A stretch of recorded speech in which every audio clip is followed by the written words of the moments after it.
बिस्मिल्लाहिर्रहमानिर्रहीम अस्सलाम वालेकुम बेटे, उम्मीद है आप सब लोग खैर आफियत से होंगे। आज हमारे पास हमारे क्रैश टेस्ट सीरीज़ का क्रैश टेस्ट 7 है जिसको हम डिस्कस करेंगे।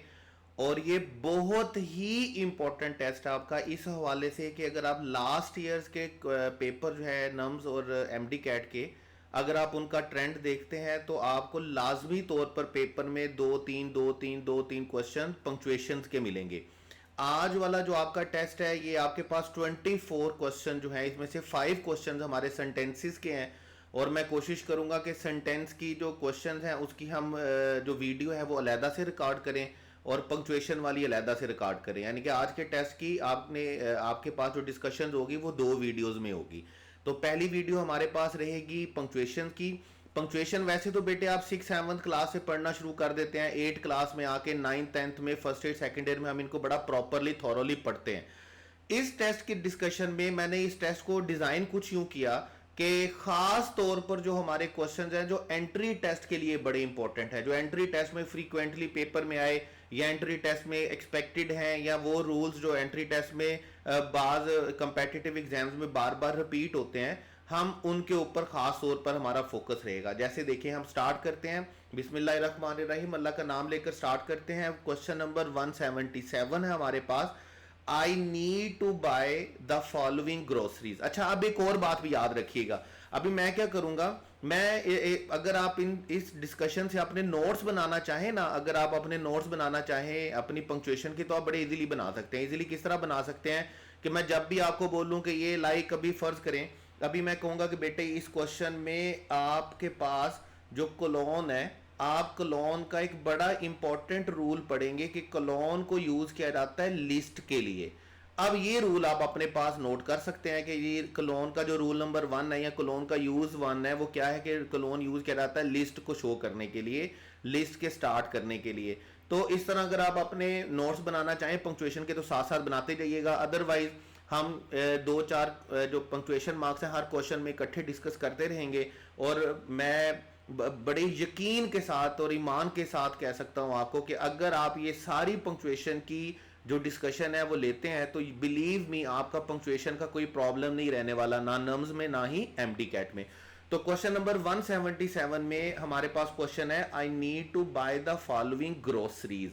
अब ग्रोसरीज में आपके पास सेमीकोलॉन भी लिखा हुआ है, कोलॉन भी लिखा हुआ है। तो पहली बात तो ये याद रखिएगा, हम कभी भी लिस्ट बताने के लिए सेमीकोलॉन यूज नहीं करते। लिस्ट बताने के लिए ये याद रखिएगा, ये कोलॉन का यानी कि 2 डॉट्स जो हमारे पास होते हैं, ये कोलॉन का हमारे पास क्या है रूल है कि कोलॉन का हमारे पास रूल क्या है, रूल नंबर 1 आप कह सकते हैं कोलॉन का, कि कोलॉन को यूज किया जाता है लिस्ट के लिए। लेकिन अभी क्या होता है कि समटाइम लिस्ट शो करने के लिए, लिस्ट स्टार्ट करने के लिए कोलॉन यूज होता है और समटाइम लिस्ट स्टार्ट करने से पहले कोलॉन यूज नहीं होता। अब ये भी 2 ऑप्शन है, मतलब ये भी 2 रूल्स हैं, ये भी 2 क्वेश्चन हैं, ये याद रखिएगा। समटाइम्स हम जो है वो लिस्ट बताने के लिए कोलॉन यूज करेंगे और समटाइम हम लिस्ट को शो करने से पहले, लिस्ट को लिखने से पहले कोलॉन यूज नहीं करेंगे। कब करना है और कब नहीं करना, देखें अगर तो लिस्ट स्टार्ट हो रही है वर्ब के बाद, अगर लिस्ट स्टार्ट हो रही है किसके बाद, वर्ब के बाद, तो आपने याद रखना है आपने उसके बाद, वर्ब के बाद कभी भी कोलॉन यूज नहीं करना। लेकिन अगर लिस्ट स्टार्ट हो रही है नाउन के बाद तो फिर आपने क्या करना है, आपने कोलॉन लिखना है। और वर्ब के साथ साथ कुछ प्रेपोजिशंस भी हमारे पास इसी तरह के होते हैं जिनको हम सेपरेट नहीं कर सकते लिस्ट बताने के लिए, तो प्रेपोजिशन की सूरत में भी हम कोलॉन यूज नहीं करते हैं।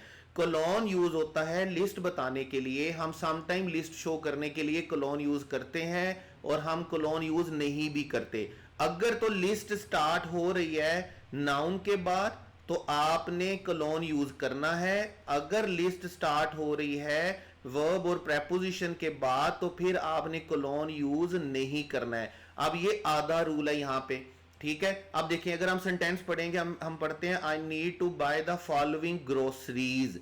अब हमारी लिस्ट किससे स्टार्ट हो रही है, ग्रोसरीज से। जब लिस्ट ग्रोसरीज से स्टार्ट हो रही है ना, तो ग्रोसरीज टेक्निकली क्या है, नाउन है, तो फिर डेफिनेटली हमें कोलोन लिखना है। लेकिन अगर इसी सेंटेंस को मैं कुछ यूं लिखता हूं, देखें अगर इसी सेंटेंस को मैं कुछ यूं लिखूं, मैं लिखूं आई नीड टू बाय, और आई नीड टू बाय के बाद मैं लिखूं एप्पल्स, बाय के बाद मैं लिखूं ब्रेड, बाय के बाद मैं लिखूं एंड एग्स। अगर मैं इस तरह लिखता हूं, अभी ये पंक्चुएशन मैंने मुकम्मल नहीं किया, अभी हम सिर्फ वर्ब को देख रहे हैं, यहां पे क्लोन को देख रहे हैं। तो अभी अगर मैं वर्ब के बाद लिस्ट स्टार्ट करता हूं, जैसे इस सेंटेंस में स्टार्ट हुई है आई नीड टू बाय, अब बाय टेक्निकली क्या है, वर्ब है। अब वर्ब के बाद जब आप लिस्ट स्टार्ट करेंगे तो आपने याद रखना है, इससे यहां पे लिस्ट से पहले आपको क्लोन लिखने की जरूरत बिल्कुल भी कतई तौर पर नहीं है। क्लोन लिस्ट से लिस्ट स्टार्ट करने के लिए यूज होता है, लेकिन अगर लिस्ट नाउन से स्टार्ट हो रही है तो आपने क्लोन लिखना है, अगर वर्ब या प्रेपोजिशन से स्टार्ट हो रही है तो आपने क्लोन नहीं लिखना। एक बात। दूसरी बात यह है कि अब हम जरा लिस्ट को डिफाइन करेंगे कि लिस्ट क्या है। देखें, जब भी आप कोई दो चीजों को, जब भी आप दो नाउन्स को, जब भी आप दो नाउन्स को इकट्ठा करेंगे, दो नाउन्स की लिस्ट बताएंगे, तो आपने याद रखना है आपने उसके लिए कॉमा नहीं लिखना। लिस्ट का मतलब ये होगा, लिस्ट हमारे पास क्या होगी, यहां तो हम दो चीजों की लिस्ट बना रहे होते हैं या दो से ज्यादा की लिस्ट बना रहे होते हैं। अगर आप दो नाउन की लिस्ट बना रहे हैं तो आपको कोई कॉमा दरमियान में लिखने की जरूरत नहीं है, लेकिन अगर आप दो से ज्यादा नाउन बना रहे हैं तो फिर आपको कॉमा लिखने की जरूरत है। ठीक है, अब कॉमा लिखना कैसे आपने याद रखिएगा। पहली बात तो यह है कि हमारा सेमीकोलोन नहीं आएगा लिस्ट के लिए, हम कभी भी सेमीकोलोन यूज नहीं करते, इसका मतलब हमारा अल्फा और बीटा ऑप्शन क्या हो गया, गलत। उसके बाद हमारी लिस्ट चूंकि ग्रोसरी से स्टार्ट हो रही है, कोलोन के साथ स्टार्ट होगी, तो हम देखेंगे कि पहला नाउन आएगा हमारे पास एप्पल, एप्पल्स, और एप्पल्स के बाद हमें कोलोन नहीं लिखना है। कोलोन सिर्फ एक दफा ही लिखा जाता है लिस्ट स्टार्ट करने के लिए, बाकी आपने याद रखना है आपको सेपरेट करने के लिए क्या लिखना है, कॉमा लिखना है। और ये एंड जो आप लिखेंगे, लास्ट वाला एंड, उससे पहले भी आपको लाजमी तौर पर कॉमा लिखना है। जैसे देखें, अभी मैं इसको यहां पे रेड के साथ लिख रहा हूं, यहां पे मैं इसको रेड के साथ लिख रहा हूं ताकि आपको क्या करें,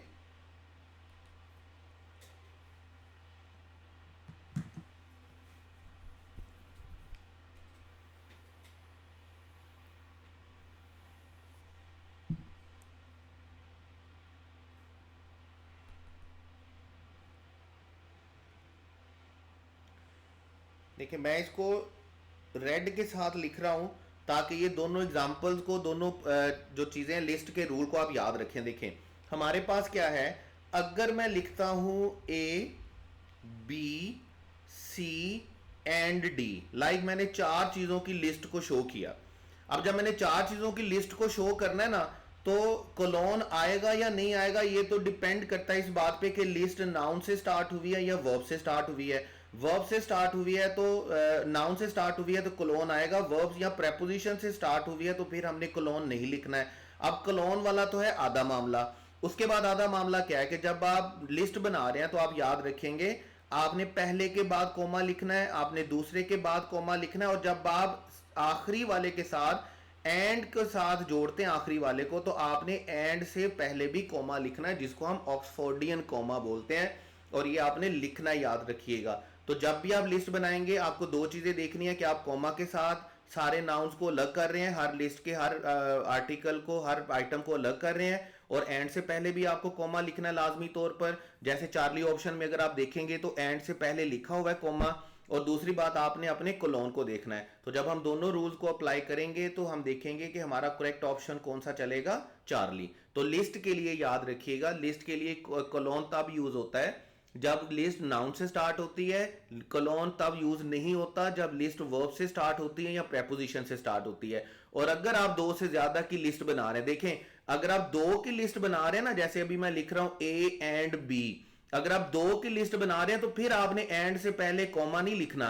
को एंड से पहले वाला कॉमा तब आएगा जब आप लिस्ट दो से ज्यादा की बना रहे होंगे। जैसे मैं बोलता हूं ए बी एंड सी, जब मैं ए बी एंड सी लिखूंगा तो ए के बाद भी कोमा आएगा और बी के बाद भी कोमा आएगा, फिर मैं ए एंड से पहले कोमा लिखूंगा। लेकिन दो की सूरत में आपने याद रखना है आपको कोमा नहीं लिखना है बिल्कुल भी। तो यहां पर हमारे पास करेक्ट ऑप्शन कौन सा होगा, चार्ली। उसके बाद आप देखेंगे हमारे पास जो क्वेश्चन है 178, ये बिल्कुल नेक्स्ट क्वेश्चन है, नेक्स्ट रूल है लिस्ट का ही। देखें अभी तक हमने लिस्ट के बारे में क्या कहा, अभी तक हमने कहा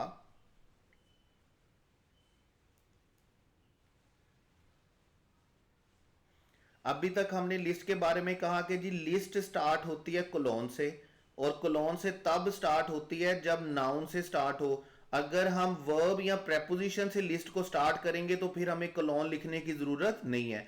अब ये तो हो गई एक बात। अब ये बात, इससे अगली बात क्या है कि अगर आप कोई नाउन्स लिख रहे हैं, और आप नाउन्स लिख रहे हैं तो आपने याद रखना है, अगर आप दो नाउन्स लिख रहे हैं, अगर आपने जैसे लिखा ए एंड बी, आपने लिखा ए एंड बी, तो जब आप दो नाउन लिख रहे हैं तो आपको दो नाउन के साथ एंड से पहले कॉमा लिखने की जरूरत नहीं है। एंड से पहले कॉमा तब आएगा जब आप दो नाउन से ज्यादा लिखेंगे। ए के बाद कॉमा आएगा, बी के बाद भी कॉमा आएगा। इस कॉमा को हम, एंड से पहले आने वाले कॉमा को हम क्या बोलते हैं? ऑक्सफोर्डियन कॉमा बोलते हैं। ये आपने लिखना याद रखिएगा।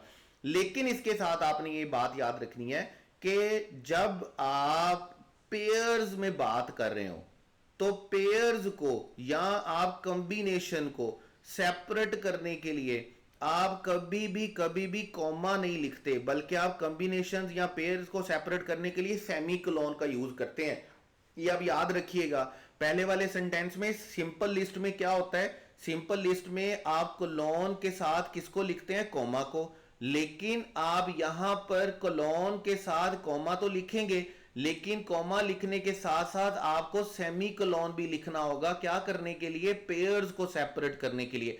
जैसे अभी अगर हम क्वेश्चन देखेंगे तो सेंटेंस चलता है last year we travelled to. अब हमारी लिस्ट किससे स्टार्ट हो रही है? टू के बाद। जब हमारी लिस्ट प्रेपोजिशन से स्टार्ट हो रही है तो फिर इसका मतलब हमने कोलोन से लिस्ट स्टार्ट नहीं करनी। इसका मतलब हमारा बीटा ऑप्शन क्या होता है? यहीं पर खत्म होता है। क्योंकि हम पहले भी बात कर आए, अभी भी हमने बात की कि प्रेपोजिशन के बाद अगर लिस्ट स्टार्ट होगी तो फिर हमें उसके साथ कोलोन नहीं लिखना है। इसका मतलब हमारा बीटा ऑप्शन कोलोन की वजह से गलत है। अब टू के आगे हमारी लिस्ट चलेगी तो हम देखेंगे कि हमारे पास पेयर्स बने हुए हैं। अब पेयर्स बने हुए हैं, जैसे हमारे पास पहला पेयर बना हुआ है डोरचेस्टर डॉर्सेट, उसके बाद दूसरा पेयर है हमारे पास एडनबर्ग स्कॉटलैंड, और तीसरा पेयर है हमारे पास विद बाय नॉर्थ यॉर्कशायर। अब ये तीन पेयर है। ये तीन पेयर कुछ इसी तरह ही है जिस तरह लाइक अगर इस सेंटेंस को मैं आपकी आसानी के लिए, आसानी से समझने के लिए मैं इसको थोड़ा सा चेंज करके लिखूं, मैं बोलूं last year we travelled to. तो चूंकि हमारी लिस्ट ट्रेवल टू से स्टार्ट हो रही है, प्रेपोजिशन से स्टार्ट हो रही है, इसका मतलब हमने कोलोन नहीं लिखना। और मैं इसके बाद लिखूं लाहौर पंजाब। पंजाब बारिश हो रही है बाहर बड़ी शदीद किस्म की, और लाहौर में इस टाइम मौसम बड़ा अच्छा है। लेकिन अभी जो बिजली गरजी है, मैं बाई गॉड मैं भी थक मतलब कि मैं डर गया हूँ अचानक से। अल्लाह माफ़ करे, जब भी बिजली चमकती है हमें अस्तगफिरुल्लाह पढ़ना चाहिए। अस्तगफिरुल्लाह, अल्लाह ताला हमारे गुनाहों की माफ़ी दे हमें और अच्छे अच्छे काम करने की तौफीक अता फरमाए। बहरहाल अभी लिस्ट पे वापस आते हैं। तो लाहौर पंजाब, और हम जैसे कहते हैं कोयटा बलोचिस्तान। अब जैसे हम अपने शहरों के नाम लिखते हैं ना, तो फिर हमें फौरन से लिस्ट समझ में आना शुरू हो जाती है। ठीक है, और हम लिखते हैं एंड पेशावर KPK। अब ये लिस्ट आपको ज्यादा अच्छे तरीके से समझ आ गई होगी क्योंकि हम अपने शहरों के नाम लिख रहे होते हैं। अब देखें, चूंकि हमने कोलोन नहीं लिखना क्योंकि प्रेपोजिशन से लिस्ट स्टार्ट हो रही है, इसका मतलब हमारा बीटा ऑप्शन गलत हुआ है।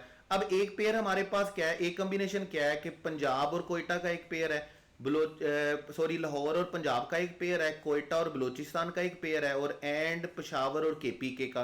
अब इनको दरमियान में सेपरेट करने के लिए हमने कॉमा लिखना है। हम लाहौर को पंजाब से सेपरेट करने के लिए कॉमा लिखेंगे, कोयटा को बलोचिस्तान से सेपरेट करने के लिए कॉमा लिखेंगे, पेशावर को KPK से सेपरेट करने के लिए कॉमा लिखेंगे।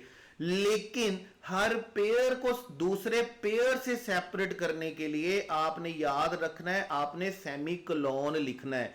और सेमीकोलन क्यों लिखेंगे? क्योंकि हमने पेयर्स को सेपरेट करना, याद रखिएगा। और अगेन वही बात कि एंड से पहले भी आपको सेमीकोलन लिखना है, जिस तरह हम एंड से पहले कॉमा लिख रहे थे लिस्ट में।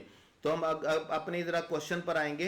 तो क्वेश्चन में हम देखेंगे last year we travel to, alpha option देखेंगे, last year we travel to Dorset, उसके बाद सेमीकोलन है, दरमियान में भी सेमीकोलन है, यहाँ पर सारे सेमीकोलन लिखे हुए हैं। इसका मतलब सेमीकोलन के साथ हम पेयर अलहदा करते हैं, हम नाउन अलहदा नहीं करते। हमारा अल्फा ऑप्शन भी क्या होगा, गलत। उसके बाद हम चलेंगे लास्ट ईयर, चार्ली ऑप्शन पे, last year we travelled to Dorchester Dorset और एडनबर्ग स्कॉटलैंड। अब ये वाले पेयर को सेपरेट करने के लिए कॉमा तो लिखा हुआ है दरमियान में, ठीक है, एंड से पहले भी कॉमा लिखा हुआ है, लेकिन यहां पर हमें कॉमा चाहिए नहीं है। यहां पर हमें क्या चाहिए, सेमीकोलन। हमें एक पेयर को दूसरे पेयर से सेपरेट करने के लिए क्या चाहिए होता है, सेमीकोलन चाहिए होता है। जैसे डेल्टा ऑप्शन पे आप देखेंगे वी ट्रेवल डॉर्चेस्टर को डॉर्सेट से सेपरेट करने के लिए क्या लिखा है, कॉमा। एडनबर्ग को स्कॉटलैंड से सेपरेट करने के लिए क्या लिखा है, कॉमा। लेकिन इस पेयर को इस पेयर से सेपरेट करने के लिए क्या लिखा हुआ है, सेमीकोलन। इसी तरह एंड से पहले, चूंकि बाद में भी पेयर है हमारे पास विद बाय और नॉर्थ यॉर्कशायर का, इसी तरह इसीलिए एंड से पहले भी हमने क्या लिखा है, सेमीकोलन लिखा है। तो जहां पर भी आप पेयर लिख रहे होते हैं ना, तो आपने याद रखना है पेयर के लिए आपको, पेयर के दरमियान में जो दो पेयर के लिए जो दो चीजें होती है उनको सेपरेट करने के लिए तो कॉमा लिखना होता है, लेकिन दो पेयर्स को सेपरेट करने के लिए आपने हमेशा क्या लिखना होता है, सेमीकोलन लिखना होता है। तो अभी क्वेश्चन नंबर 177 और क्वेश्चन नंबर 178 दोनों मिलाकर एक रूल बनेगा। अगर मैं एक स्टेटमेंट में, एक सेंटेंस में पूरी बात को बोलने की कोशिश करूं, देखें जहां पर भी लिस्ट आएगी, लिस्ट में हमने, अगर हमारी लिस्ट नाउन से स्टार्ट हो रही है तो हमने लिस्ट स्टार्ट करनी है कोलोन से, और अगर हमारी लिस्ट नाउन से स्टार्ट नहीं हो रही बल्कि वर्ब या प्रेपोजिशन से स्टार्ट हो रही है तो हमें कोलोन लिखने की जरूरत नहीं है। एक बात। दूसरी बात, अगर हम नाउन्स की लिस्ट बना रहे हैं और दो नाउन की लिस्ट बना रहे हैं तो दो नाउन को तो हम लिखेंगे एंड के साथ, लेकिन अगर दो नाउन से ज्यादा को लिख रहे हैं तो फिर हम दो नाउन से ज्यादा को सेपरेट करने के लिए कोमा लिखेंगे और एंड से पहले भी कोमा लिखना है। और अगर हम दो पेयर लिख रहे हैं तो दो पेयर्स के लिए भी हमें सेमीकोलन नहीं लिखना, हमने एंड के साथ दो पेयर को कंबाइन कर देना है। लेकिन अगर हम दो पेयर से ज्यादा पेयर्स को कंबाइन कर रहे हैं तो फिर पेयर के अंदर तो हमने कोमा लिखना है, लेकिन दो पेयर्स को सेपरेट करने के लिए हमने क्या लिखना है, कोलोन, सेमीकोलन लिखना है। जैसे हमने लिखा लाहौर पाकिस्तान एक पेयर हुआ, कोयटा बलोचिस्तान एक पेयर हुआ, पेशावर केपी के तीसरा पेयर हुआ, तो हमने एक पेयर को दूसरे पेयर से सेपरेट करने के लिए क्या लिखा, सेमीकोलन, और एंड से पहले भी हमने बेटे क्या लिखा, सेमीकोलन। तो ये पूरी बात को क्वेश्चन नंबर 177 और 178 को अच्छे तरीके से माइंड में रखिएगा, मोस्ट इंपॉर्टेंट है। लास्ट टाइम भी पेपर में आया, पेयर का क्वेश्चन था, कॉम्बिनेशन का क्वेश्चन था पंक्चुएशन के लिए, और इंपॉर्टेंट है। और मैंने आपको ये कहा कि हम जितने भी क्वेश्चन पढ़ेंगे वो हमारे सारे के सारे हमारे लिए बड़े क्या होंगे, बड़े इंपॉर्टेंट हैं। तो हमारे पास क्या चलेगा, हमारे पास नेक्स्ट क्वेश्चन है बेटे क्वेश्चन नंबर 179, और 179 में हमारे पास क्वेश्चन है my car broke down this morning, it's being fixed at the mechanics garage now. अब देखें इस क्वेश्चन को समझने के लिए ना, इस क्वेश्चन को समझने के लिए आपको दो बातों को समझना होगा। देखें हम बोलते हैं क्लॉज, और हम क्लॉज को दो तरह से डिवाइड कर देते हैं। हम कहते हैं जी एक हमारे पास होती है इंडिपेंडेंट क्लॉज और एक हमारे पास होती है इंडिपेंडेंट क्लॉज। अब सेंटेंस इंग्लिश में क्या होता है, देखिए मैं आपको आसान तरीन तरीका बता देता हूं।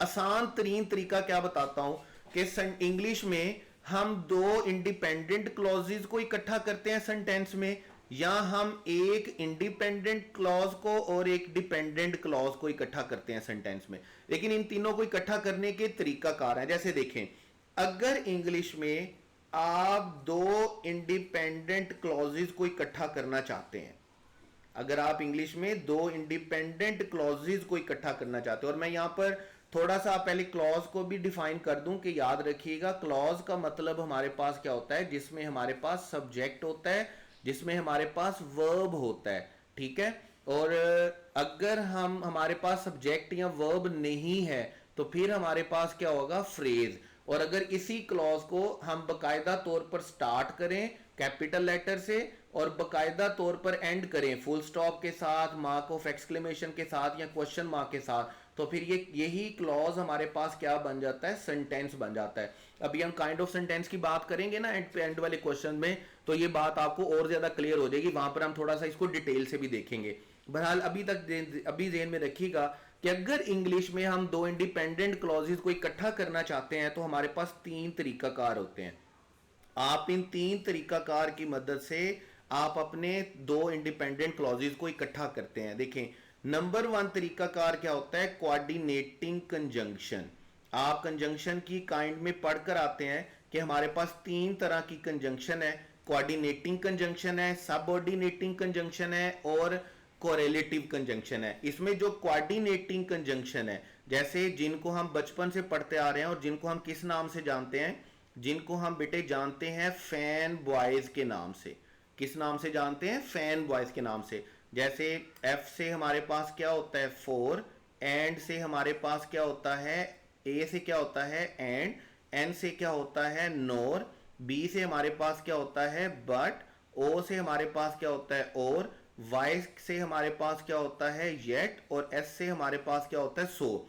ये इन सारी कंजंक्शंस को हम क्या बोलते हैं, कोऑर्डिनेटिंग कंजंक्शंस बोलते हैं। अब रूल याद रखिएगा, अगर आपके सेंटेंस में कोऑर्डिनेटिंग कंजंक्शन आ गई तो आपने याद रखना है कोऑर्डिनेटिंग कंजंक्शन का मतलब क्या है कि आपके सेंटेंस में जो दोनों क्लॉजेज है ना, वो दोनों क्लॉजेज क्या है, इंडिपेंडेंट है। वो दोनों क्लॉजेज क्या है, इंडिपेंडेंट है। इसी तरह अगर आपके सेंटेंस में सेमीकोलन आ गया, अगर आपके सेंटेंस में क्या आ गया, सेमीकोलन, कोई कोऑर्डिनेटिंग कंजंक्शन नहीं आई, सेमीकोलन आ गया, तो सेमीकोलन के साथ भी आपने याद रखना है कि सेमीकोलन का मतलब भी क्या है कि आपके सेंटेंस की दोनों क्लॉजेज क्या है, इंडिपेंडेंट है। इंग्लिश में तीन तरीकाकार होते हैं दो इंडिपेंडेंट क्लॉजेज को कंबाइन करने के लिए। और क्लॉज मैं दोबारा बोल रहा हूं, क्लॉज का मतलब हमारे पास क्या है, सब्जेक्ट प्लस वर्ब। तीसरा तरीकाकार क्या है, हमारे पास कंजंक्टिव एडवर्ब्स। अभी हम आगे हमारे पास क्वेश्चन भी आएगा, कंजंक्टिव एडवर्ब का भी क्वेश्चन आएगा, कोऑर्डिनेटिंग कंजंक्शन का भी क्वेश्चन आएगा, तो ये तीनों बातें क्लियर हो जाएंगी। फिलहाल के लिए अभी जो आपने रूल याद रखना है क्वेश्चन नंबर 179 के लिए, उसमें आप सेमीकोलन को ज़हन में रखिएगा। अस्तगफिरुल्लाह, जो बिजली जो गरज रही है वो डरा रही है। तो यहां पर सेमीकोलन क्या है, इंसान ना, इंसान डरते हैं हम। तो सेमीकोलन हमारे पास क्या होता है कि सेमीकोलन जहां पर भी हमने दो इंडिपेंडेंट क्लॉजेज को कंबाइन करना है ना, वहां पर हम सेमीकोलन यूज करते हैं, कॉमा यूज नहीं करते। कॉमा हम कब यूज करते हैं, जब हम कोऑर्डिनेटिंग कंजंक्शन यूज करेंगे दो क्लॉज इंडिपेंडेंट क्लॉजेज को कंबाइन करने के लिए, तो उससे पहले हमें कॉमा यूज करना है। कंजंक्टिव एडवर्ब्स क्या होते हैं, कौन से वर्ड्स हैं, अभी हम नेक्स्ट क्वेश्चन में जाके डिस्कस करेंगे, ठीक है। तो अभी हमारे पास क्या है, अभी हमारे पास है क्वेश्चन नंबर 179।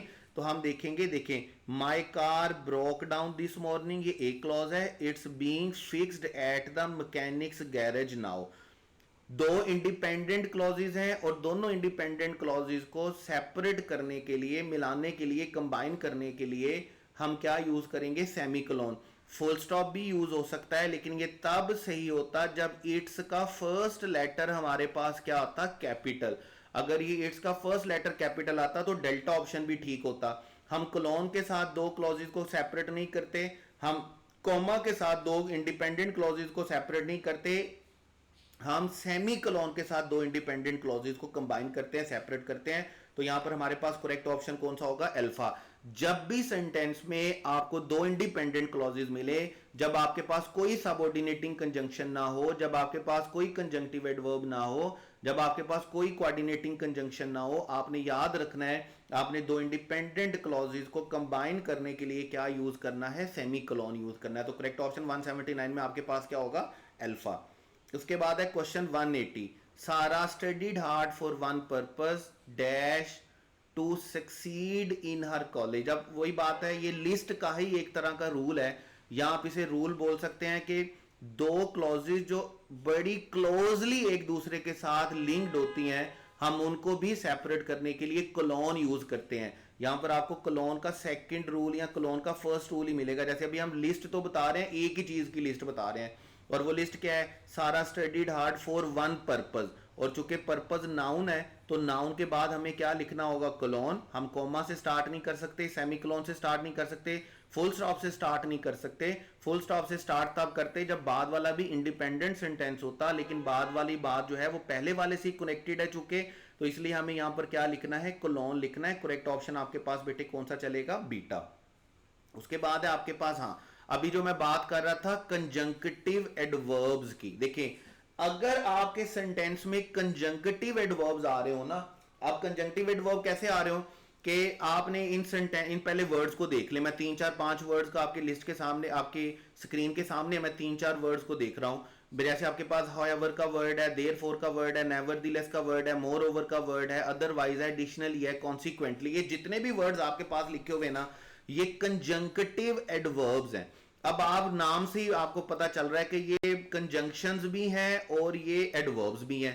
अब कंजंक्शंस भी हैं और एडवर्ब भी हैं से क्या मतलब है कि ये मीन वाइल साइमल्टेनियसली ब्रिज का रोल प्ले करते हैं इंडिपेंडेंट क्लॉजेस के दरमियान, कंजंक्शन के तौर पर भी और एडवर्ब के तौर पर भी। तो हम क्या करेंगे, हम क्या करेंगे, जहां पर भी ये कंजंक्टिव एडवर्ब आपके सेंटेंस में आए तो आपने याद रखना है ये 3 तरह से आपके सेंटेंस में आ सकते हैं ये कंजंक्टिव एडवर्ब। आपको 3 रूल्स याद रखने हैं इसके लिए।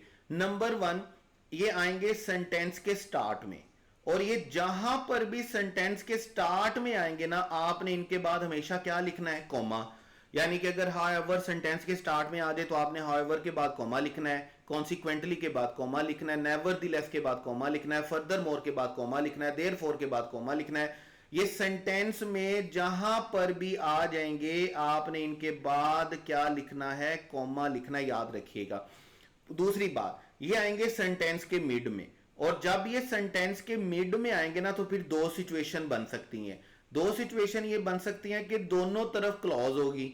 अब क्लॉज का मतलब आपके पास क्या होता है, याद रखिएगा कि क्लॉज का मतलब आपके पास क्या होता है। अभी हमने जैसे बात की कि क्लॉज हम किसे बोलते हैं, जिसमें हमारे पास सब्जेक्ट होता है और जिसमें हमारे पास वर्ब होता है, और वो वर्ड्स, वो कॉम्बिनेशन जिसमें सब्जेक्ट और वर्ब ना हो उसको हम क्या बोलते हैं, फ्रेज बोलते हैं। अगर सेंटेंस के मिड में आते हैं, पहले भी क्लॉज हो बाद में भी क्लॉज हो, और सेंटेंस के मिड में कंजंक्टिव एडवर्ब आ जाए तो आपने याद रखना है, आपने इनको कैसे पंक्चुएट करना है, आपने इनसे पहले सेमीकोलन लिखना है और इनके बाद कॉमा लिखना है। अगर सेंटेंस में दोनों तरफ क्या होगी, क्लॉजेज होंगी। और अगर सेंटेंस में एक तरफ फ्रेज होगी और एक तरफ क्लॉज होगी, ये पहले भी हो सकती है ये बाद भी हो सकती है, बहरहाल दोनों तरफ क्लॉजेज नहीं होंगी, एक तरफ फ्रेज होगी और एक तरफ क्या होगी, क्लॉज होगी। और क्लॉज और फ्रेज याद रखिएगा, क्लॉज का मतलब क्या है, सब्जेक्ट प्लस वर्ब, और फ्रेज का मतलब क्या है, वर्ड्स हैं सिर्फ। ये अभी हम काइंड ऑफ सेंटेंस पर आगे जाएंगे तो हम इसको डिटेल के साथ थोड़ा सा मैं आपको बता भी दूंगा ताकि चीजें और ज्यादा क्लियर हो जाएं।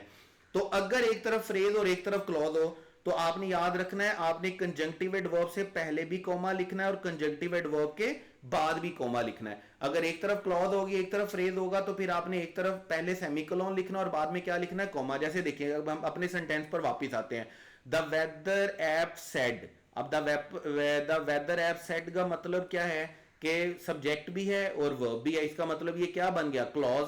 उसके बाद हम कहते हैं no clouds are in the sky.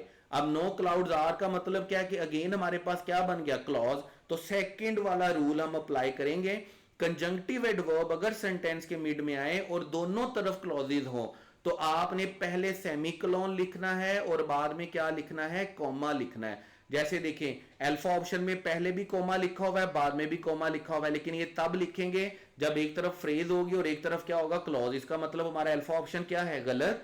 Beta option में पहले भी सेमीकोलन लिखा हुआ और बाद में भी सेमीकोलन लिखा हुआ, इस तरह का कॉम्बिनेशन ही नहीं होता हमारे पास। हम पहले सेमीकोलन लिखते हैं बाद में कोमा लिखते हैं, इसका मतलब हमारा बीटा ऑप्शन भी क्या है, गलत। उसके बाद पहले कोलोन लिखा हुआ है, कोलोन हम कंजंक्टिव एडवर्ब के साथ लिखते ही नहीं है, इसका मतलब हमारा चार्ली ऑप्शन भी क्या है, गलत। डेल्टा ऑप्शन में हाउएवर से पहले क्या लिखा हुआ है, सेमीकोलन, और बाद में क्या लिखा हुआ है, कॉमा।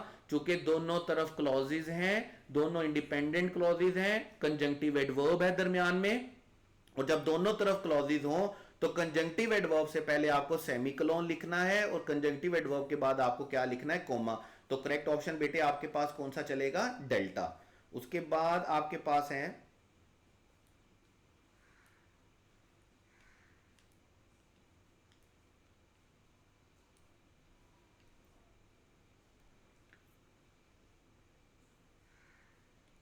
उसके बाद आपके पास है बेटे क्वेश्चन नंबर 182। और क्वेश्चन नंबर 182 में आपके पास है कि Robert blushed in embarrassment but. अब ये देखें, ये जो बट आ गया, अभी हम जिस रूल की बात कर रहे थे, मैंने आपसे क्या कहा कि जब भी आपके सेंटेंस में कोऑर्डिनेटिंग कंजंक्शन आ जाए, जब भी, अभी मैं आपको यही रूल बता रहा था, जब भी आपके सेंटेंस में कोऑर्डिनेटिंग कंजंक्शन आ जाए। कोऑर्डिनेटिंग कंजंक्शन का मतलब क्या होता है कि जब भी आपके सेंटेंस में कोऑर्डिनेटिंग कंजंक्शन आती है ना, और कोऑर्डिनेटिंग कंजंक्शन को हम जानते हैं कि कोऑर्डिनेटिंग कंजंक्शन का मतलब हमारे पास क्या होता है, फैन बॉयज। फैन बॉयज में एफ हमारे पास किस लिए होता है, फॉर के लिए। एंड हमारे पास किसके लिए, ए किसके लिए होता है, एंड के लिए। एन किसके लिए होता है, नॉर के लिए। बी किसके लिए होता है, बट के लिए। और किसके लिए होता है, येट के लिए। और ओ किसके लिए होता है, और के लिए। वाई किसके लिए होता है, येट के लिए। और एस किसके लिए होता है, सो के लिए। अब ये जो वर्ड्स है ना, ये हमारे पास है कोऑर्डिनेटिंग कंजंक्शन। और ये कोऑर्डिनेटिंग कंजंक्शन कौन से है हमारे पास, कोऑर्डिनेटिंग कंजंक्शंस हैं। और ये कोऑर्डिनेटिंग कंजंक्शन जब भी सेंटेंस में आपके पास आए और आपके पास सेंटेंस में दोनों तरफ क्लॉजेज लिखी हुई हो, तो आपको बिल्कुल परेशान होने की जरूरत नहीं है। आपको दो बातें सिर्फ पता होनी चाहिए। नंबर वन, आपकी दोनों क्लॉजेज डेफिनेटली क्या होंगी, इंडिपेंडेंट, एक बात। और दूसरी बात, आपको इस कोऑर्डिनेटिंग कंजंक्शन से पहले क्या लिखना है, कॉमा लिखना है। सेमीकोलन नहीं लिखना, कोलन नहीं लिखना, फुल स्टॉप नहीं लिखना, बल्कि क्या लिखना है, कॉमा लिखना है आपने। हाँ, जैसे डेल्टा ऑप्शन है, अगर आप फुल स्टॉप के साथ सेंटेंस को खत्म करना चाहेंगे तो फिर आपको बट से सेंटेंस जब दोबारा स्टार्ट करना है तो फिर कैपिटल लेटर से, फिर ये दो सेंटेंसेस बन जाएंगे। लेकिन अगर एक ही सेंटेंस में दो इंडिपेंडेंट क्लॉजेस को कोऑर्डिनेटिंग कंजंक्शन से कंबाइन किया हुआ है, तो याद रखिएगा कोऑर्डिनेटिंग कंजंक्शन से पहले क्या लिखेंगे, कॉमा लिखेंगे। तो यहां पर आप कोलन नहीं लिखेंगे, बीटा ऑप्शन कोलन की वजह से गलत होगा। सेमी कोलन नहीं लिखेंगे, चार्ली ऑप्शन गलत होगा। और फुल स्टॉप लिखेंगे तो आपको बट को कैपिटलाइज करना होगा, इस तरह हमारा डेल्टा ऑप्शन भी गलत होगा। करेक्ट ऑप्शन आपके पास क्या रहेगा, अल्फा। जहां पर भी कोऑर्डिनेटिंग कंजंक्शन सेंटेंस में दो क्लॉजेस को कंबाइन करने के लिए यूज होंगी, आपने याद रखना है, आपने उससे पहले कॉमा लिखना है। कोऑर्डिनेटिंग कंजंक्शन दो क्लॉजेस के लिए जहां पर भी आएंगी, आपने उससे पहले कॉमा लिखना है। ये दोनों क्लॉजेस आपके पास क्या होती हैं, इंडिपेंडेंट क्लॉजेस होती हैं, याद रखिएगा। उसके बाद है question 183, when the fireman arrived. अब देखें, अब पहली काइंड तो हमारे पास हो गई कंजंक्शन की, कोऑर्डिनेटिंग कंजंक्शन। अब दूसरी काइंड जो है ना बेटे हमारे पास, दूसरी काइंड जो हमारे पास है वो है सब ऑर्डिनेट कंजंक्शन, सबऑर्डिनेटिंग या सबऑर्डिनेट कंजंक्शन। अब सबऑर्डिनेटिंग कंजंक्शन क्या होती हैं, याद रखिएगा, ये वो कंजंक्शंस हैं जो इंडिपेंडेंट क्लॉज को डिपेंडेंट क्लॉज के साथ जोड़ने के लिए यूज होती हैं। ठीक है, कोऑर्डिनेटिंग कंजंक्शन की सूरत में दोनों क्लॉजेस क्या होती हैं, इंडिपेंडेंट। लेकिन सबऑर्डिनेटिंग की सूरत में दोनों क्लॉजेस क्या होंगी, एक इंडिपेंडेंट होगी और एक क्या होगी, डिपेंडेंट होगी। मोस्ट कॉमन, ये बहुत सारी है सबऑर्डिनेटिंग कंजंक्शन, लेकिन मैं मोस्ट कॉमन कंजंक्शन लिख रहा हूं आपके पास सबऑर्डिनेटिंग। आपके पास इफ का वर्ड है, आपके पास व्हेन का वर्ड है, आपके पास व्हाइल का वर्ड है, आपके पास बिकॉज का वर्ड है। मैं दोबारा बोल रहा हूं, ये बहुत सारी हैं, लेकिन मैं मोस्ट कॉमन लिख रहा हूं जो हमारे सिलेबस में हमारे पेपर के लिए जरूरी है। ये जो प्रेपोजिशन, ये कंजंक्शंस मैंने लिखी हैं, ये सारी की सारी आपके पास क्या है, ये सारी की सारी है सबऑर्डिनेटिंग कंजंक्शन। सबऑर्डिनेटिंग कंजंक्शन में हमारे पास क्या है कि जब भी आप सबऑर्डिनेटिंग कंजंक्शन लिखते हैं सेंटेंस में, यानी कि आपके सेंटेंस में जब भी इनमें से कोई एक कंजंक्शन आ जाए, इसका मतलब आपकी एक क्लॉज क्या है, इंडिपेंडेंट, और एक क्या है, डिपेंडेंट। और रूल याद रखिएगा कि सबऑर्डिनेटिंग कंजंक्शन की सूरत में आपने इंडिपेंडेंट क्लॉज को डिपेंडेंट क्लॉज से सेपरेट करने के लिए कॉमा लिखना होता है। ठीक है, जैसे आप कंडीशनल सेंटेंस लिखते हैं ना, आप इफ क्लॉज के साथ डिपेंडेंट क्लॉज लिखते हैं, उसके बाद कॉमा लिखते हैं, फुल स्टॉप लिख देते हैं। तो टेक्निकली आप क्या कर रहे होते हैं, आप डिपेंडेंट क्लॉज को सेपरेट कर रहे होते हैं, किसके साथ, इंडिपेंडेंट क्लॉज के साथ। लेकिन अगर आप सबऑर्डिनेटिंग कंजंक्शन सेंटेंस के दरमियान में लिख देते हैं तो फिर आपको कॉमा लिखने की बिल्कुल भी जरूरत नहीं है, यह भी रूल याद रखिएगा। बहरहाल अभी हमारा सेंटेंस व्हेन से स्टार्ट हो रहा है, इसका मतलब एक डिपेंडेंट क्लॉज है, एक इंडिपेंडेंट क्लॉज है, दोनों को सेपरेट करने के लिए क्या लिखना है, कॉमा लिखना है। अल्फा में तो जेनिफर से पहले कॉमा लिखा नहीं हुआ, इसका मतलब अल्फा गलत है।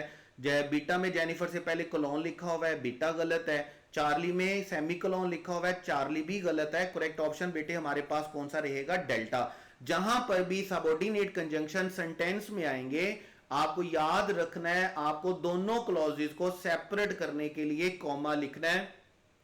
एक क्लॉज आपके पास डिपेंडेंट होती है और एक क्लॉज आपके पास क्या होती है? इंडिपेंडेंट। तो 183 में आपका करेक्ट ऑप्शन क्या होगा? डेल्टा। उसके बाद है 184। अब 184 में आपके पास है डायरेक्ट नरेशन। डायरेक्ट नरेशन याद रखिएगा, हम 3 तरह से पंक्चुएट करते हैं डायरेक्ट नरेशन को, ठीक है?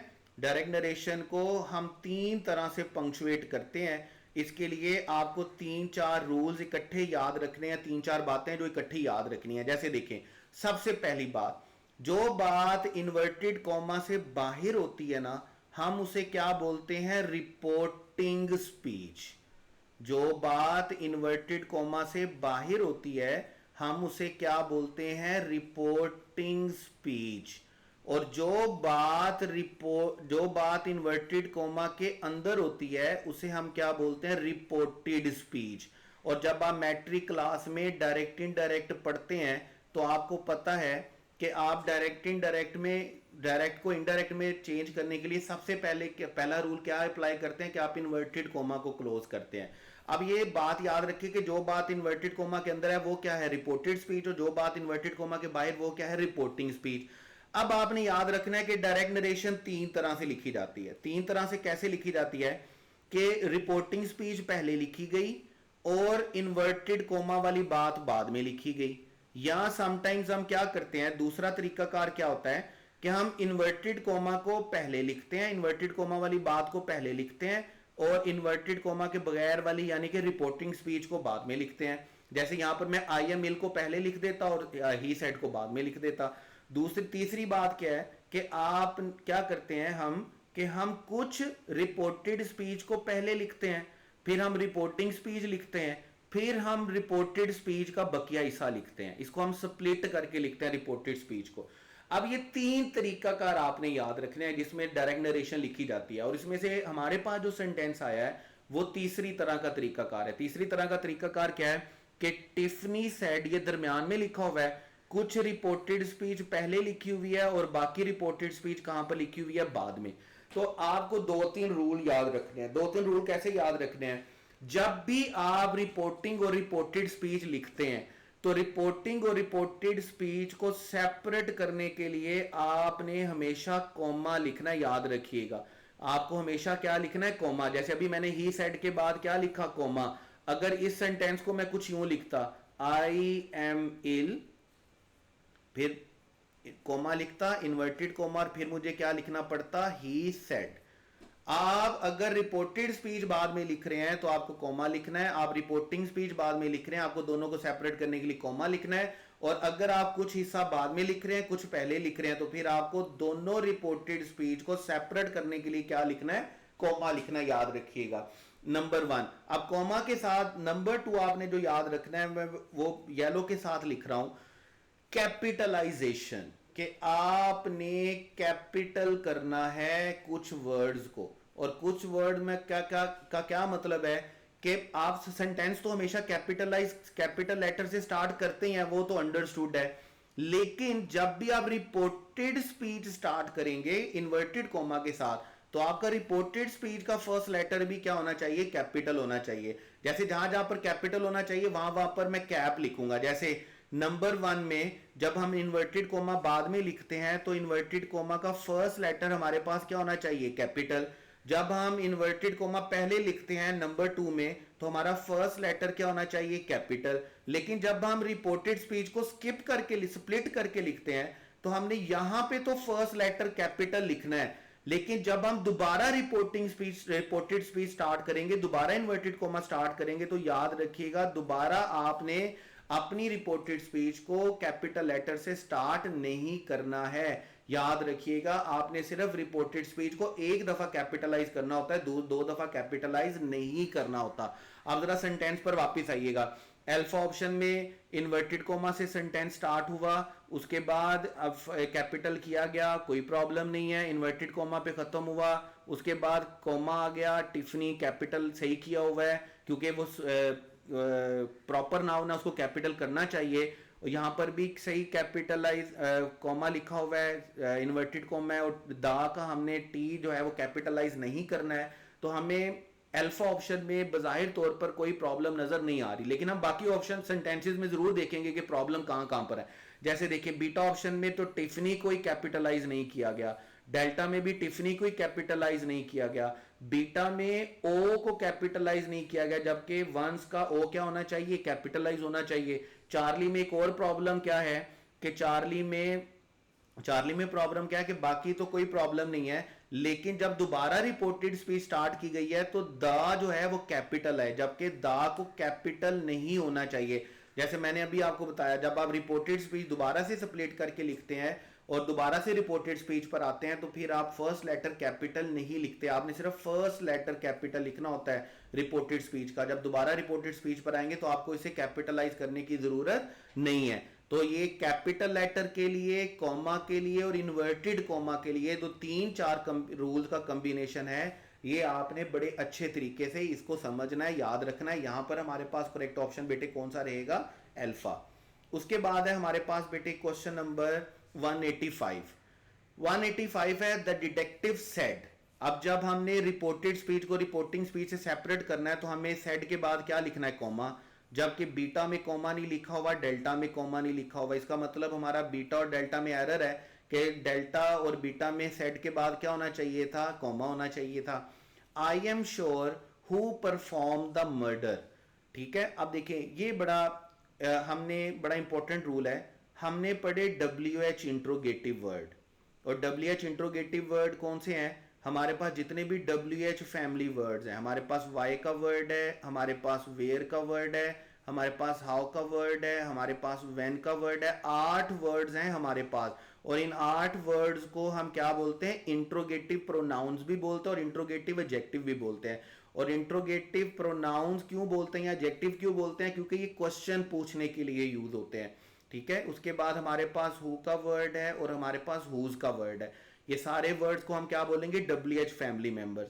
अब ये WH वर्ड्स हैं वो सेंटेंस में 2 तरह से आते हैं, या तो ये सेंटेंस के स्टार्ट में आएंगे या ये सेंटेंस के मिड में आएंगे। तो आपको याद रखना है, अगर ये सेंटेंस के स्टार्ट में आएंगे ना WH वर्ड, तो आपको WH वर्ड के बाद हेल्पिंग वर्ब लिखना है और सेंटेंस को खत्म करना है क्वेश्चन मार्क पे, क्योंकि इस क्वेश्चन को हम बोलते हैं डायरेक्ट क्वेश्चन, जो कि डायरेक्ट WH वर्ड से स्टार्ट होता है। जैसे आप कभी नहीं बोलेंगे वेयर यू आर गोइंग, आप क्या बोलेंगे, वेयर आर यू गोइंग। आप कभी किसी से नहीं बोलेंगे व्हाट योर नेम इज, आप क्या बोलेंगे, व्हाट इज योर नेम। जहां पर भी WH सेंटेंस के स्टार्ट में आएगा 2 बातें याद रखेंगे, इसके बाद फॉरन हेल्पिंग वर्ब आना चाहिए और सेंटेंस को खत्म किस पे करना है, क्वेश्चन मार्क पे। नंबर 2, अगर ये सेंटेंस के मिड में आते हैं तो इसको हम बोलते हैं इनडायरेक्ट क्वेश्चन। इनडायरेक्ट क्वेश्चन की सूरत में आपको याद रखना है, आपने मिड में, जब आप मिड में WH का वर्ड आएगा तो WH वर्ड के बाद आपने हेल्पिंग वर्ब नहीं लिखना बल्कि सब्जेक्ट लिखना है और सेंटेंस को खत्म किस पे करना है, फुल स्टॉप पे। जैसे देखें, आई एम श्योर हु, अब हु क्लॉज में सेंटेंस में कहां पर आ गया, मिड में। अब मिड में आ गया ना, तो इसके बाद हमें क्या लिखना है, हु परफॉर्म द मर्डर।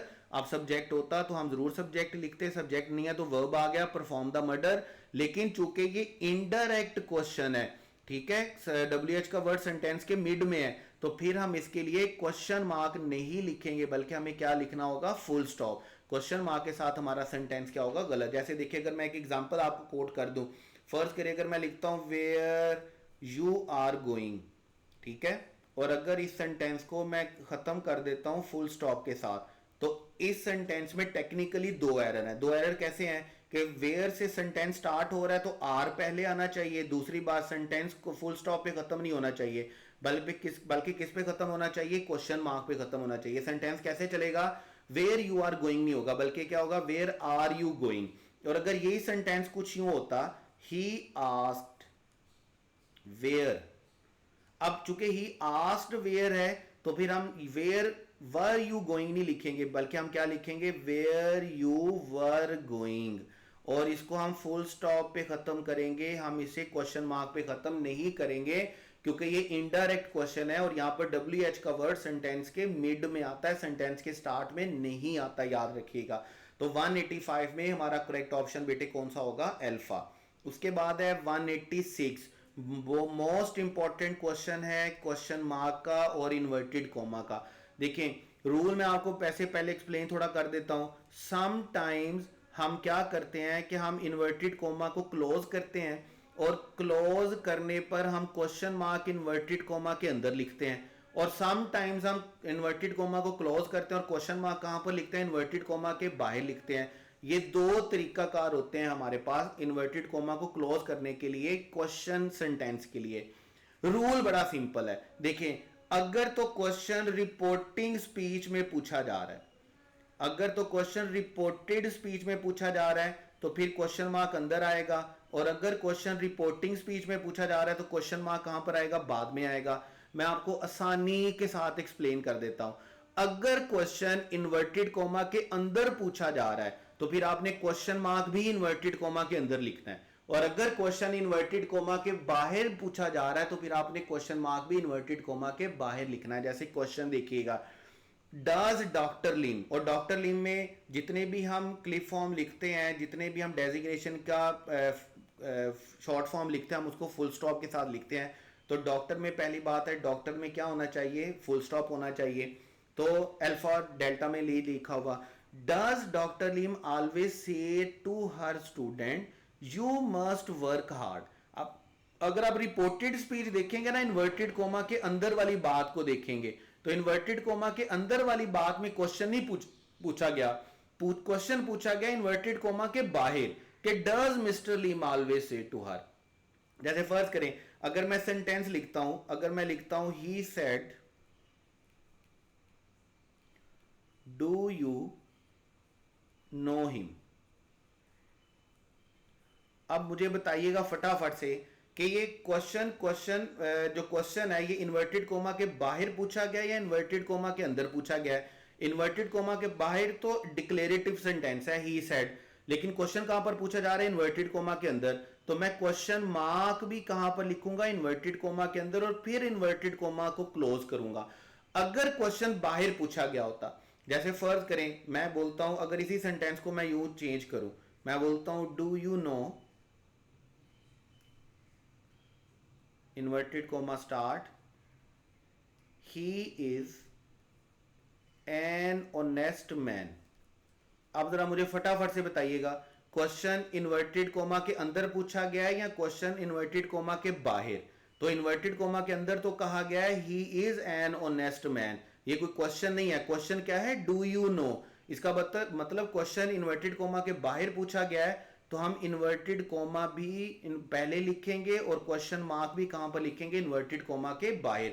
जैसे यहां पर क्वेश्चन इन्वर्टेड कोमा के बाहर पूछा गया है, रिपोर्टिंग स्पीच में पूछा गया है, तो हमारा क्वेश्चन मार्क भी इन्वर्टेड कोमा के बाहर आएगा, और हमारा करेक्ट ऑप्शन बेटे कौन सा रहेगा? हमारा करेक्ट ऑप्शन रहेगा चार्ली। बड़ा इंपॉर्टेंट रूल है, ध्यान में रखिएगा। क्वेश्चन मार्क इन्वर्टेड कोमा के अंदर भी आता है और क्वेश्चन मार्क इन्वर्टेड कोमा के बाहर भी आता है। उसके बाद the word Mississippi has many. अच्छा अब देखिए, अभी आपके पास ये जो अपोस्ट्रोफी एस है ना, इसके 3-4 रूल्स हैं, इसके 3-4 क्वेश्चंस हैं लगातार आपके पास, अपोस्ट्रोफी या अपोस्ट्रोफी एस, ठीक है। ये 3-4 रूल्स आपने बड़े अच्छे तरीके से याद रखने हैं। देखें सबसे पहली बात कि हम जब भी किसी लेटर का प्लूरल बनाते हैं, प्लूरल किसका बनाना है? लेटर का। वर्ड का प्लूरल नहीं बनाना, लेटर का। मतलब ABC XYZ, जैसे अभी सेंटेंस है वो कहता है जी the word Mississippi has many S's, Mississippi में बड़े सारे एस आते हैं। अब जब हम लेटर का प्लूरल बनाएंगे ना, तो लेटर का प्लूरल आप याद रखेंगे आपने किसके साथ बनाना है? अपोस्ट्रोफी एस के साथ। जैसे फर्ज करें मैं कहता हूं एप्पल में 2 पी आते हैं, तो मैं जब लिखूंगा ना there are 2 P's in apple, तो मैं यहां पर वर्ड का प्लूरल नहीं बना रहा, मैं किसका प्लूरल बना रहा हूं? लेटर का प्लूरल बना रहा हूं। लेटर का प्लूरल बनाने के लिए क्या आएगा? Apostrophe S. जैसे मैं बोलता हूं there are 4 S's in scissors, तो जब मैं 4 एसेस लिखना होगा ना, तो वो भी मैं एपोस्ट्रोफी एस के साथ लिखूंगा। जब भी आपने किसी लेटर का प्लूरल बनाना है, ए का प्लूरल बनाना है, बी का प्लूरल बनाना है, सी का प्लूरल बनाना है, तो आपने याद रखना है, आपने उसको एपोस्ट्रोफी एस के साथ प्लूरल बनाना है। तो यहाँ पर हमारे पास करेक्ट ऑप्शन बेटे कौन सा चलेगा, बीटा। ये 3-4 रूल हैं एपोस्ट्रोफी एस के हैं। उसके बाद कहता है जी understand what was going on in their children mind. अब पहली बात तो ये याद रखिएगा कि चिल्ड्रन इटसेल्फ वर्ड जो है वो प्लूरल है। आप चिल्ड्रन के साथ एस का वर्ड तो लगा नहीं सकते, और जब आप चिल्ड्रन के साथ एस का वर्ड नहीं लगा सकते तो हमने इसका जो पोजेसिव केस बनाना है वो कैसे बनाना है कि हम पहले अपोस्ट्रोफी का साइन लिखेंगे और उसके बाद एस लगाएंगे। तो करेक्ट ऑप्शन बेटे हमारे पास कौन सा चलेगा, करेक्ट ऑप्शन इज बीटा। ठीक है, ये रूल आप अच्छे तरीके से पढ़ते भी हैं, समझते भी हैं, जानते भी हैं। उसके बाद बड़ा इंपॉर्टेंट रूल है, ये भी मैं इसको स्टार कर रहा हूं, पेपर में आया है 2 दफा। और कैसा है कि हमें कंबाइन बतानी होती है, पोजेशन बतानी होती है। तो हम 2 तरह से बताते हैं, हम बोलते हैं ए एंड बीज कार, या हम क्या बोलते हैं एज एंड बीज कार। और फिर जब आप अपोस्ट्रोफी एस दोनों के साथ लिखते हैं ना तो फिर आप नाउन सिंगुलर नहीं लिखते बल्कि आप लिखते हैं प्लूरल लिखते हैं। ए एंड बीज कार का मतलब क्या है कि एक गाड़ी है और ये दोनों कंबाइन पोजेशन में है, ए भी है उसका मालिक, बी भी है उसका मालिक। और कार्स का मतलब क्या है कि 2 गाड़ियां हैं, एक गाड़ी का मालिक ए है और एक गाड़ी का मालिक कौन है, बी है। और ये रूल सिर्फ 2 के लिए अप्लाई नहीं होता, 2 से ज्यादा के लिए भी अप्लाई होता है, ये भी याद रखिएगा। जैसे मैं बोलता हूं A B and C car, तो तरीकाकार 2 ही हैं, या तो अपोस्ट्रोफी एस सबके साथ आएगी या आप अपोस्ट्रोफी एस सिर्फ लास्ट वाले के साथ लिखेंगे। जैसे आप लिखेंगे A B and C's car, इसका मतलब है कि एक गाड़ी के 3 मालिकान है, ए भी मालिक है, बी भी मालिक है और सी भी मालिक है। लेकिन जब आप लिखेंगे ना एज बीज एंड सीज कार, तो फिर आप कार नहीं लिखेंगे, आप क्या लिखेंगे कार, जिसका मतलब एक गाड़ी ए की है, एक बी की है और एक किसकी है, सी की है। तो यहां पर चूंकि अपार्टमेंट वर्ड लिखा हुआ है तो हमें सिर्फ एक अपोस्ट्रोफी चाहिए लास्ट वाले के साथ। अल्फा में अपोस्ट्रोफी लिखा ही नहीं हुआ, अल्फा गलत है। बीटा में दोनों के साथ अपोस्ट्रोफी एस लिखा हुआ है, तो ऐसी सूरत में ये अपार्टमेंट वाज नहीं होना चाहिए था, ये अपार्टमेंट्स वर होना चाहिए था। इसका मतलब हमारा बीटा ऑप्शन गलत है। हम पहले वाले के साथ सिर्फ अपोस्ट्रोफी एस लिखते नहीं है। करेक्ट ऑप्शन हमारे पास बेटे कौन सा होगा, डेल्टा। ये अपोस्ट्रोफी एस के 4-5 रूल्स हैं, ये बड़े अच्छे तरीके से आपको याद रखने हैं, याद रखिएगा। उसके बाद है आपके पास क्वेश्चन नंबर